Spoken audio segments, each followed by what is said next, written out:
because don't forget that there had been coups in Guinea and in Mali, and ECOWAS have been engaging on shuttle diplomacy without being able to restore constitutional order. Is it likely to do so in Niger now?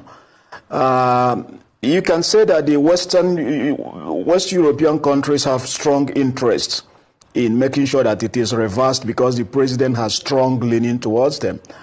But so also is Wagner, so is also Russia, even though it did not openly support the coup, interested in making sure that the bases do not stand, and that the coup is an opportunity for the country to extend its influence in the Sahel. So we see how it goes. One of the things we should point out is that it's increasingly more difficult for West African leaders to do as they previously did with ECOMOG, or as they did in Côte d'Ivoire in 2010, where they forced Gbagbo to leave office, or in 2016, where they forced Adama Barrow in the Gambia to leave after Yahya Jammeh refused to leave, because most of them now are engaged in one form of coup or the other. Our friend Jibo Ibrahim wrote a piece recently in the Premium Times, in which he argued that electoral malpractices is itself a form of military coup.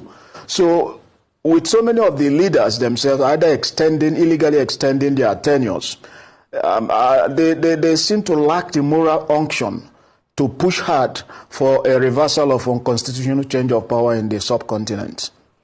Okay, I'll come to the point you raised about Wagner and the countries in Africa, because that's also something that is related to our next line of conversation, the Russia-Africa Summit. But let me ask you, is coup a solution to insecurity and bad governance? Because what these coup plotters, whether in Guinea-Conakry or Mali or Chad or Niger, they talk about insecurity. They talk about bad governance. Now, what alternative can they possibly offer? I think the military coups also itself is a demonstration of frustration with our democracy. But you posed a legitimate question, what can be the alternative? Many of the young people that did not grow up or were not matured during the period of the period of apogee of military rule in Africa, for example, will not understand what it means.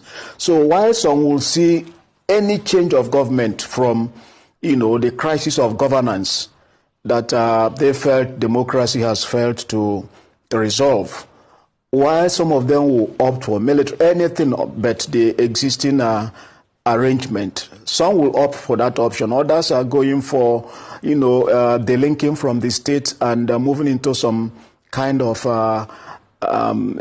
chauvinistic contraptions where they believe, for example, they will better be able to negotiate meanings.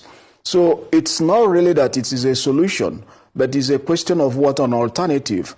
We know, for example, that those of us who are old enough to experience military rule, that we will argue that the worst form of civil rule will always be better than the best of military regimes.